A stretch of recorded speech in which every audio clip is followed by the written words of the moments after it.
Hello, everyone, and welcome back to the Deep Dive. I am Kevin. And I am Kim. And we're absolutely thrilled to be subbing in for the legendary Denny Van today on the Hypnosis by Design feed. Denny is off doing Denny things right now. Right, probably unlocking some secrets of the universe in a cave somewhere. Or decoding the Matrix. So she tagged us in to take you on a journey. And let me tell you, when we saw the stack of research for today, we realized this isn't just a journey. It's an expedition into the complete unknown. It really is. You know, usually when we prep for these, we have a clear idea of where the shore is. We know where we are starting and where we are ending. But this topic, it feels like we are sailing totally off the map. Yeah, uncharted waters for sure. Exactly. It's one of those subjects that feels like you're pulling a loose thread on a sweater, and suddenly the whole sweater unravels, and you realize you weren't wearing a sweater at all. You were wearing a straitjacket. That is a terrifying and honestly perfect analogy. And we want to speak directly to who we think is listening right now. We know a lot of you come from a Christian background. Mm-hmm.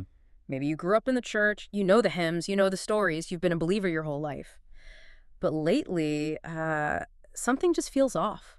Yeah, we've been seeing this sentiment everywhere in the community feedback. People are looking at these massive religious organizations, these mega institutions, and they're thinking, wait a minute, this feels heavy. Like a corporation. Exactly. This feels like a corporation. This feels like control. It's that cognitive dissonance. You're sitting in the pew or you're watching the televangelist on a Sunday morning, and you're feeling this literal weight on your chest. Right. And you start wondering if the institution itself is firmly planted in the 3D realm, as we call it.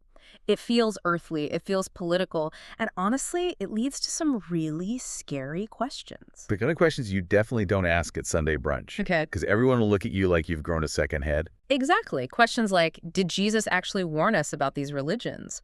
Are we inadvertently worshiping a false god?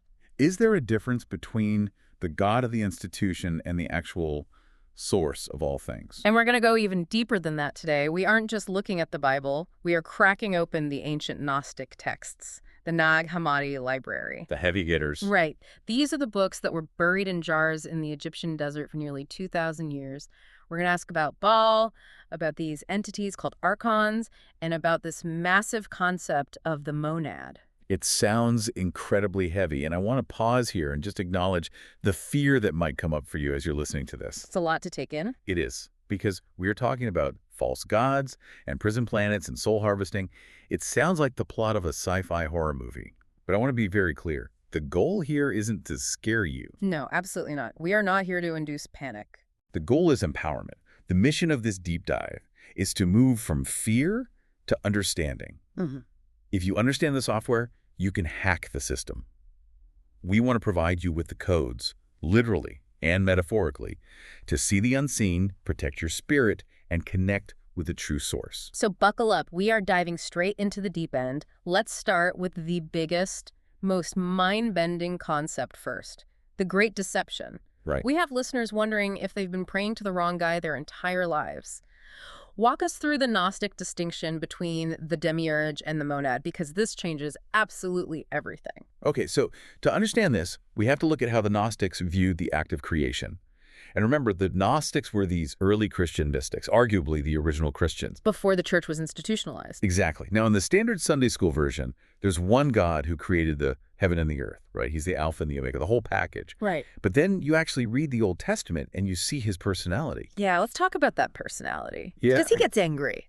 Yeah, very angry. He gets jealous. He demands sacrifices like burnt offerings and literal blood. He helps one army completely slaughter another army. He has a lot of very specific rules about what you can eat and who you can sleep with. Exactly. Now, the Gnostics looked at that text, they looked at that behavior, and they asked a very logical question. Which was? If the ultimate source of everything is pure love, pure light, and infinite perfection, why is this creator God so incredibly insecure? That is a fascinating way to look at it. Right. Why does he need constant validation? Why is he jealous? That is a fair question. I mean, infinite beings usually don't have self-esteem issues. No. If you are everything, who are you possibly jealous of? Precisely. So the Gnostic explanation is that the entity who created the material world, this dense physical reality we're currently in, is not the ultimate God. Okay. He is a lesser deity, a craftsman. In Greek, they called him the Demiurge.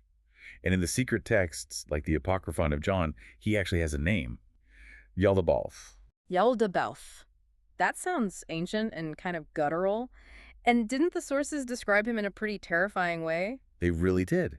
He's often described as a lion-headed serpent, a conceited beast. Sometimes he's called Samael, which translates to the blind god. Blind, not because he physically can't see, but because he can't see the truth. Yes, exactly. He lacks spiritual sight. And this is the crucial origin story we need to understand. The Gnostic cosmology tells us about Sophia. Sophia meaning wisdom. Yes. She is an eon, which is a being of pure light from the higher realm, the pleroma. Okay, so she's up in the ultimate light realm. Right. And she wanted to create something. Yeah. But in the higher realms, creation is supposed to be a partnership, a perfect balance of masculine and feminine energies. Like a cosmic harmony. Exactly. But Sophia decided to create on her own, without her consort. So she went rogue. She did. She wanted to manifest a thought without checking with the rest of the team. Kind of a rogue AI situation, but spiritual. In a way, yes. It was a mistake of passion. And because she did it without that balance, the result was imperfect. It was distorted. The texts describe it as an aborted fetus of matter, a being of absolute darkness and shadow. This was Yaldabaoth. Man, that is a visceral image. So she creates this thing, and she's just horrified by it. She was completely repulsed. She cast it out of the pleroma, away from the light. She hid it in a luminous cloud so the other eons wouldn't see her mistake.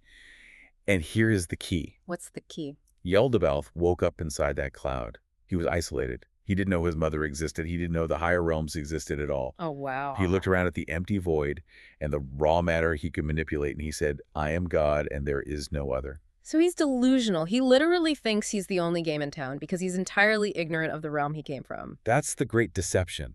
That's the trap. He created the physical world, the material matrix, not out of infinite love, but to be a kingdom where he could be worshipped. Because of his ego. Yes. He demands obedience.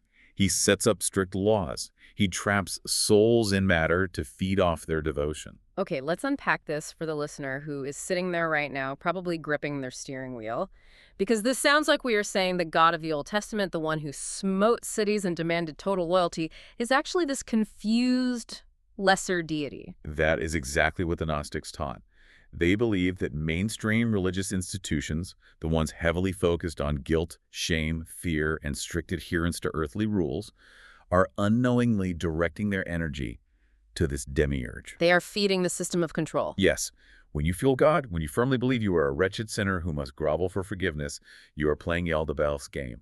You are feeding the artificial matrix. But then where does the real God fit in? I mean, if Yaldabaoth is just the manager who thinks he owns the building, who is the actual owner, who is the CEO? That is the monad, the God above God. The monad, I love that word. It sounds so singular, so complete. It is.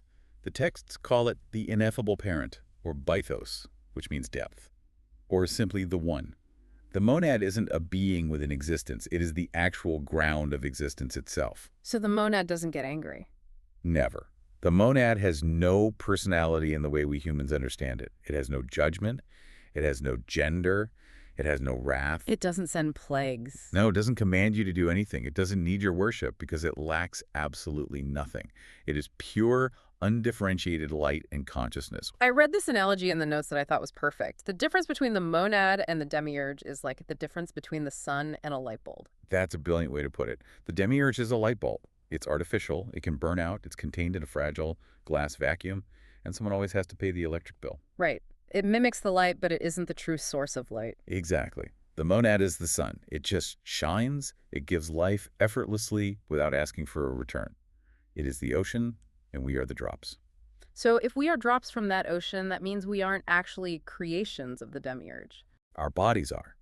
The meat suit, as some people playfully call it, belongs to the material realm. It's made of carbon and water and dust. That's Yaldabaoth's domain. Okay. But the spark inside, the spirit, the pneuma, that comes directly from the monad. So we are royalty with amnesia. Exactly. We are trapped in a lower dimension, thinking we belong to the landlord, thinking we are mere slaves to this material world when we actually belong to the king. We are just visitors here. And this brings us to Jesus, because this is the major sticking point for so many people listening. Of course. If the Old Testament God is the Demiurge, who was Jesus, was he the Demiurge's son? Because the modern church teaches he is the son of that God. In Gnosticism, the answer is a resounding no. This is the big pivot. They view Jesus not as the son of the creator of this flawed world, but as an emissary from the pleroma, from the fullness of the monad. So he didn't come from the Demiurge at all. No, he was an intruder in this system. An intruder, I like that. He basically broke into the prison. Yes. Think of him as a hacker, or a piece of pure code introduced into the Demiurge's buggy software. He was sent to break the illusion, to tell the prisoners, hey, look past the warden, look past all these ridiculous rules. The kingdom of God is within you. Exactly, that verse. The kingdom of God is within you. He wasn't telling people to build a massive stone church or start a religion where you have to pay 10% of your income. He was saying, you have the spark. Wake up. That verse always heads so differently when you look at it this way. It does. His mission was gnosis, which simply means knowledge, remembrance of our royal origin. The system, the religious leaders of his time, they hated him because he was freely giving away the keys to the jail cell. He wasn't saying worship me. He was saying be like me, realize you are from the source too. Exactly. And it totally recontextualizes the whole crucifixion story too. It wasn't a blood sacrifice to appease an angry, jealous God. It was the system trying to delete the virus. Precisely. The reelers of this world couldn't handle his frequency, so they tried to destroy the physical vessel. But they completely failed to destroy the message. Okay, you just mentioned the rulers. We need to go deep on them. Because if the Demiurge is the warden, these rulers are, what, the guards? The bureaucracy? Guards is a very good word. Rulers is actually the literal translation of the Greek word archon. But modern interpretations often call them the managers of the matrix. The archons. And the descriptions of them in the sources are wild. Very wild. Inorganic. Parasitic. Yeah. I saw the term demented programmers in the research notes, which made me laugh, but also terrified me. That demented programmers line really sticks with me too. It implies they are coding our reality, but the code is buggy. It's malicious code. Right. The Gnostic texts describe them as having the faces of beasts or being androgynous, but not in a unified, beautiful way. Yeah. More in a disjointed, monstrous way. And they lack creativity, right? Like they fundamentally can't create anything original. They can only copy. That's their defining trait. Because they are completely cut off from the monad, they have zero creative spark. They cannot generate anything new. They can only invert, mimic, or distort what already exists. So they're all essentially AI. Exactly. Agenic AI running the background demons of a false reality system. So when we talk about the Matrix, we aren't just using a fun movie metaphor. The Gnostics basically described simulation theory 2,000 years ago. They really did. They described a system that feels real, that looks real, but is actually a construct designed specifically to keep the divine spark trapped. And the archons are the toll collectors. Yes. They're the ones who ensure that when you die, you don't just fly back to the monad. They want you to recycle. They want you back in the game because they need you. Okay, we had a specific question from a listener about Baal. They asked if Baal is part of these archons. Because you see that name pop up in the Bible, in history, always associated with sacrifice and idolatry. It's a great connection to make. In the Gnostic cosmology, there are often 7 primary archons associated with the 7 planets of antiquity. Okay. You have Yao, Sabaoth, Astaphios. And these entities demand energy. They demand Loosh. Loosh. That's the energy harvest. We'll definitely get to the mechanics of that in a second. But Baal fits this profile. Perfectly.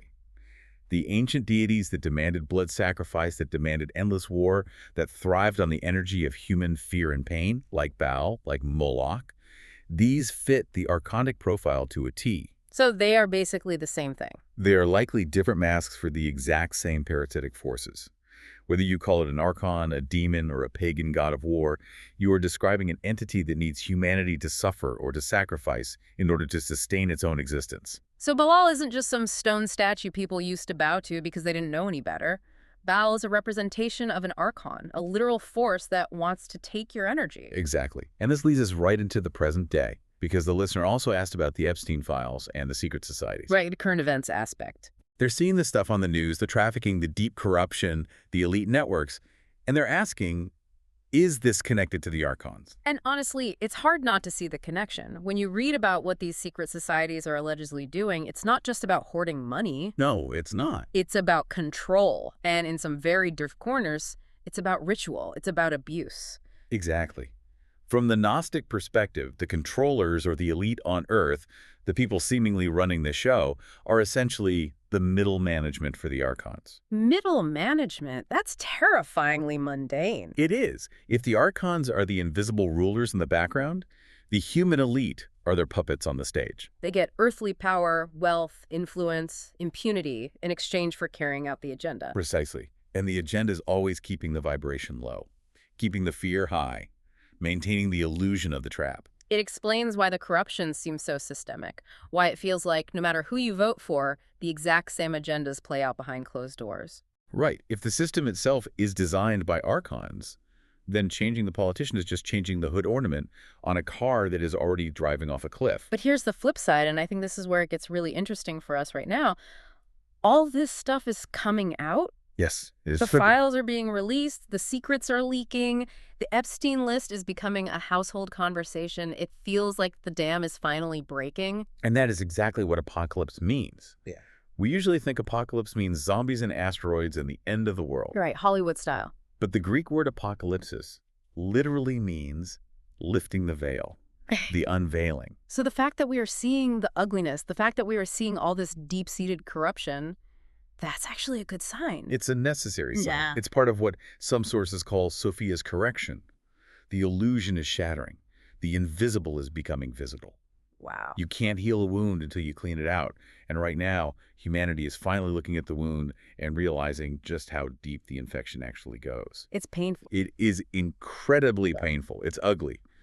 But it means the invisibility cloak the Archons have used for thousands of years is actively failing. They're being exposed to the light. Okay, so we know who they are. We know who their bosses are. Now we really need to talk about how they operate on us. Because they aren't just sitting in boardrooms, they are messing with us on a daily basis. This is the mechanics of control. And the fuel for this entire machine is what we touched on earlier. Loosh. Let's double-click on Loosh. Explain this to me like I'm 5. Or actually, maybe like I'm a battery. Okay, think of the movie Monsters, Inc. You know how they scare the kids to get power for their city? Yeah, the screams literally charge the canisters. That's it. That is literally the Gnostic concept of energy harvesting. Archons are inorganic. They don't have a direct, vital connection to the source, to the monad. So they can't generate their own power. Right. So they are like a battery-operated toy. They constantly run out of juice. They have to steal it from us to survive. And the type of energy they can actually digest is very specific, right? It is. They operate on a very low frequency. They cannot digest high-vibration energy like pure love, peace, or genuine joy. That stuff is like poison to them. It burns them. So they need the dense stuff. Exactly. Yeah. Fear, anger, lust, shame, Confusion, anxiety. all of those. So when I'm sitting in traffic screaming at the guy who just cut me off, and I feel that huge rush of heat and rage in my chest. You are ringing the dinner bell. Oh, man. You are generating a massive spike of chaotic energy that they can immediately siphon off. Yikes. That puts a whole new perspective on road rage. It puts a new perspective on everything. Think about the modern news cycle. It's 24/7 fear porn. Exactly. No. Be afraid of this virus. Be afraid of this war. Be afraid of the collapsing economy. And why? Because a frightened population is an all-you-can-eat buffet for them. Precisely. And this is where the bureaucracy as a weapon concept comes in. One of our sources called it death by 1,000 frustrations. Oh, I felt that in my soul when I read it in the prep notes. The DMV, the tax code, calling customer service and talking to a robot for 20 minutes while jazz music plays. It feels designed to make you crazy, right? Absolutely. The Gnostic argument is that it is designed exactly for that. These systems, the endless red tape, the illogical rules, the constant financial stress, these are archonic systems. Built to harvest. Yes. They're designed to keep you in a state of low-level chronic anxiety. It's not just bad human management, it's an energy farm. If you are constantly worried about paying your bills, and you're angry at the tax man and frustrated with the permit office, you are not thinking about your divine spark. You are not connecting to the monad. Exactly. You are dimmed. You are numbed. You are focused entirely on surviving the 3D trap. That makes so much sense. It's a distraction technique. If they can keep us so busy just fighting for baseline survival, we never have the time or energy to realize we are kings. Exactly. But it's not just external systems, is it? It's internal, too. Right. This is the invisibility filter. And this gets into the actual science of it. We know that the human eye sees less than 1% of the electromagnetic spectrum. Which is wild to think about. We're practically blind. We see just a tiny sliver of reality. We do. And the sources strongly suggest that archons exist just outside that visible spectrum. Like where? Maybe in the infrared, maybe in the ultraviolet. They aren't in some distant other dimension, necessarily. They are right here, standing right next to you. That is easily the creepiest thing you've said so far today. It is unsettling. Oh, yeah. But the idea is that our brains are programmed to edit them out. It's like a built-in software filter. We treat their influence as mere background noise. Or even worse, we treat it as our own thoughts. Exactly. This is the concept of the counterfeit spirit. The idea that we have an artificial spirit or a piece of software attached to our soul. Like a parasite. Yes. When you have that sudden intrusive thought, that thought of intense self-hatred, or that sudden inexplicable urge to do something destructive, the Gnostic asks a very important question. Is that you? Right. Is that you, or is that the counterfeit spirit whispering directly in your ear? That is a total game changer. Just asking that question, is this thought actually mine? It creates a separation. And that separation is the very beginning of freedom. Because the Archon relies completely on you believing that you are the one thinking these terrible things. If you realize it's a broadcast from an external source, you can just change the channel. You take your power back immediately. Okay, we've painted the picture. It's a little dark. We've got the Demiurge, the Archons, the energy vampires, the maddening bureaucracy, the potential that our worldly leaders are puppets. If we stopped here, I'd honestly want to go crawl under a blanket and never come out. But we aren't stopping here. Because remember, the mission we stated at the beginning, fear to empowerment. Yes. The listener is not a victim in this scenario. The listener is a warrior, a sovereign being. Absolutely. So let's get into the toolbox. We promised actionable tools. We found 5 really powerful ones in the deep dive sources.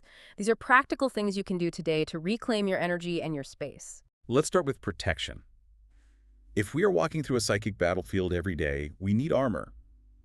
This is tool 1. The 12D shielding technique. This comes from the Ascension Glossary material, right? Yes, specifically from the work surrounding the 12th-dimensional shield. Why the 12th dimension? Why that specific number? The idea is that the Archons operate heavily in the lower dimensions, the 3D and 4D space.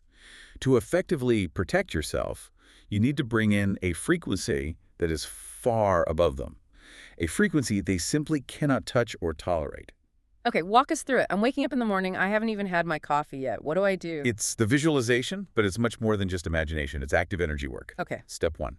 Focus on your core.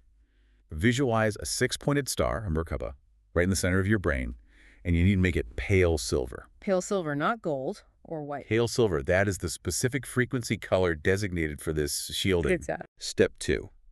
Move that pale silver star down your central channel, down your spine, all the way into the earth.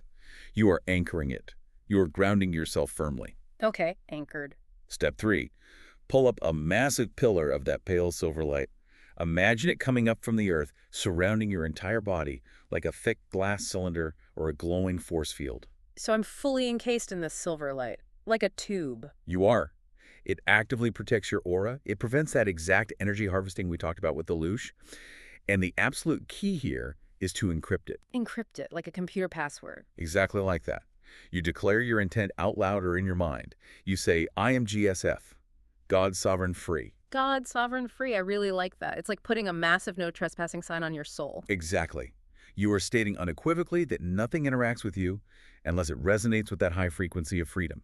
You are forcefully closing the energetic ports that the Archons usually use to hack in. Okay, so I'm shielded. Now, what about actually seeing these things? You mentioned they rely entirely on being invisible to us. How do we break the filter? That brings us to tool 2, the soft gaze. This technique is fascinating. It draws from ancient traditions attributed to Thoth and even Mary Magdalene in some of the deeper Gnostic interpretations. Okay. The premise is that Archons hide in the focal point of your vision. Or rather, your brain automatically edits them out when you focus too hard on the 3D world around you. So staring really hard at a corner doesn't work. No. You have to use your peripheral vision. You have to engage the rods in your eyes, not the cones. The rods. Yes, the rods are much more sensitive to movement and low light, whereas the cones are for sharp, bright color focus. Okay, how do I actually do it? Find a quiet space in your house. Dim the lighting, not pitch black, just very soft. Relax your eyes completely. Don't focus on any specific object in the room. Just let it go blurry. Let your gaze go soft, taking in the whole room at once. Oh, like those magic eye posters from the 90s, where you have to look through the picture to see the hidden sailboat? A little bit, yes. Yeah. It's that same unfocusing technique. You sit and scan the environment like this for about 10 minutes. And what am I looking for? You aren't actively looking for something specific. Yeah. You are just allowing your eyes to naturally pick up anomalous movement. Like what? You might see heat shimmers in the air, visual distortions, shadows moving swiftly in the corner of your eye where there shouldn't be movement. And the reaction is key here, right? What happens when you actually see one? The source material is very clear on this. It says, when an Archon realizes it is being seen, it panics or flees. Because their invisibility is literally their only real power. Exactly. You cannot feed on someone who is watching you feed. Wow. If you spot the parasite, the game is instantly up. It disconnects. It realizes you are awake to the matrix, and it goes to look for an easier, sleeping target. That is incredibly empowering. It turns it from this scary, invisible threat into a game of cosmic I Spy. It really does. It takes away all their leverage, which is the fear. All right, let's move to tool 3, spiritual hygiene. We talked about those awful intrusive thoughts. How do we weed the avatar? This is all about monitoring your mind like a hawk. You have to realize, deeply realize, that not every single thought in your head is yours. That's a relief, honestly. Some of this stuff in there is weird. It is for all of us. Yeah. So here is the specific 5-step protocol to deal with it. Okay, laying it out. Step 1 is relabel. You have a sudden negative thought, you catch it, and you label it. You say, this is an Archon script. You identify the code. Yes. Step 2 is reattribute. You say out loud, this isn't me, this is external. Okay. Step 3 is refocus. You have to immediately change your activity. Put on some uplifting music, do some jumping jacks. Shift your attention entirely to break the circuit. Forget the spell. Exactly. Step 4 is revalue. You tell yourself, this thought has absolutely no value to me. It does not serve me. I love the revalue step. Just deciding this thought is garbage completely takes away its power over you. It totally neutralizes it. And finally, step 5 is request help. You internally call on the true monad for clarity. And there's a physical aspect to this hygiene too, right, in the notes? Yes, there is. The sources frequently mention using sound, specifically 528 Hz tuning forks. Yeah, using sound to literally vacuum the aura. Sound is just vibration. If Archons are low-vibration parasites, introducing a high-frequency sound can literally shake them loose. They can't hold on. So you strike the fork. You strike it, and you run the tuning fork over your chakras, down your body, to clear out the static. It's like sonic scrubbing for your energy field. Okay, now we're getting into the heavy hitter, tool 4. This is for the ultimate journey, the passwords of ascent. This is crucial. This comes directly from the first apocalypse of James. And this addresses the huge fear listeners have about what happens after we die. The famous tunnel of light, the life review, the spirit guides giving you a guilt trip. Right. The whole near-death experience package. Yeah. The Gnostic view is that when you die, you immediately meet the toll collectors. And Archons. Yes. These are the Archons who wait at the borders of the astral realm. They try to convince you that you have massive karmic debt. They say, oh, you were mean to your sister back in 1994, so you have to go back down into a new body and learn a lesson. They intensely guilt-trip you into willingly reincarnating. They want to recycle your soul right back into the Loosh farm. So it's a trap. The white light is a trap. Exactly. So you need the passwords to get past them. You need to confidently declare your true identity. What's the exact phrase from the text? When they stop you, you look at them and declare, I am a child of earth and starry heaven, but my race is of heaven alone. My race is of heaven alone. Yes. Or you use the other phrase. You say, I am from the pre-existent Father. I reject all your offers. I reject all your offers. Man, that is such a massive power move. It is, because it signifies that you fully know your origin. You aren't from their dense 3D realm. You are from the monad. You don't owe them a single thing. You have no debt. You are sovereign. I'm writing that down in bold letters. I reject all your offers. It's the ultimate spiritual opt-out clause. It is the ultimate boundary. And finally, that brings us to tool 5, the ultimate solution, connecting to the monad itself. This is the big one. All the silver shields and passwords are great, but the ultimate protection is fully realizing what you actually are. You are the monad. You are the monad, experiencing a very temporary human life. You are not just the drop, you are the entire ocean inside a drop. But how do we actually access that? Because it's super easy to say on a podcast, but it's really hard to feel in daily life. The sources say the monad is found in the silence between your thoughts. The space between. Yes. That's why deep meditation is so key here. You have to quiet the endless archonic noise and chatter to finally hear the monadic silence. But also, it's about what they call the bridal chamber. Ooh, explain the bridal chamber. It's a profound alchemical concept from the texts. It's the marriage of the split self, returning to absolute wholeness. Because we are so divided down here. We are constantly split. Male versus female, logic versus intuition, left brain versus right brain. Good versus evil. Exactly. Connecting to the monad is about actively integrating all those opposing sides back into a state of unity. And deprogramming the heavy concept of sin. Yes. Realizing that the religious concept of sin is just another archonic control mechanism to generate shame and loosh. So there is no sin. The only real sin in Gnosticism is ignorance. Forgetting your divine infinite nature. Once you remember who you are instantly free. I am God, I am sovereign, I am free. That's the core mantra. That is the truth. So let's wrap this entire deep dive up with a solid summary. We've covered a massive amount of ground today. We really have. We've covered the fake creator gods, the energetic parasites, the specific tools to fight back. But I want to circle back to the overriding feeling of fear. Yes, let's address that again. Because listening to this, someone might feel completely overwhelmed. Should the listener be afraid of these entities? No, absolutely not. Why? Give us the final verdict. Because the archons are counterfeit. That's the exact word the ancient texts use over and over. Counterfeit. They aren't real. They have no true power source of their own. Yeah. They're exactly like shadows. A shadow can look incredibly scary. It can look huge and menacing on the bedroom wall. But it has absolutely no substance. You can just pass your hand right through it. Exactly. They only have the power that we willingly give them through our reactions. So if we just stop giving them our fear, our anger, our stress, they literally starve. They starve and they leave. Wow. Once you have gnosis, once you truly know how the system works, their game is completely over. It's the cosmic joke. The cosmic joke. You finally realize the big scary monsters under the bed are just pathetic, starving parasites, and you, sitting there in your car or your kitchen, you are an infinite, immortal being. You are the monad. It's exactly like realizing the great and powerful Wizard of Oz is just some sweaty guy pulling levers behind a curtain. Precisely. The illusion relies on you not looking behind the curtain. And regarding these secret societies, the Epstein files, the crazy news cycle, see it for what it truly is. The invisibility cloak is failing. The curtain is actively being pulled back right now in real time. So don't be depressed by the news. Be vindicated by it. Yes. Don't feed it your despair. It's the absolute sign that the awakening is happening. The veil is lifting. I absolutely love that perspective.